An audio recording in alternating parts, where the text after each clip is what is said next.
আসসালামু আলাইকুম। আজকে ভিটামিন সম্পর্কে আমি কিছু গুরুত্বপূর্ণ এবং স্বাস্থ্য সচেতনমূলক কিছু কথা বলতে চাই। সেটা হলো, আমাদের আগে বুঝতে হবে যে ভিটামিন কী। ভিটামিন হচ্ছে দেহের জন্য একটি খাদ্যপ্রাণ, রোগ প্রতিরোধ শক্তির একটা মাধ্যম। এবং এই ভিটামিন সম্পর্কে আমাদের অনেক একটি ভুল ধারণা আছে, যেটা নাকি আমরা মনে করি যে ভিটামিন খেলে চিকন স্বাস্থ্য মোটা হবে, খিদা নিবারণ করে, রুচি বৃদ্ধি করবে, স্বাস্থ্য সুস্থ রাখবে। এটা আমাদের একটি ভ্রান্ত ধারণা। তবে এই ভিটামিন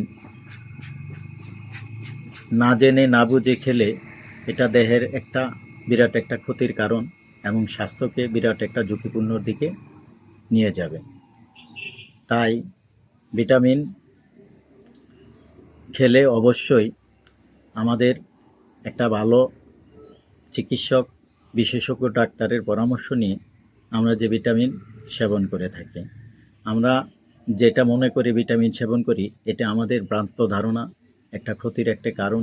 আসুন আমরা এই ভিটামিন থেকে আমরা সচেতন হই, সতর্ক হই। আমরা অবশ্যই ভালো থাকার চেষ্টা করি।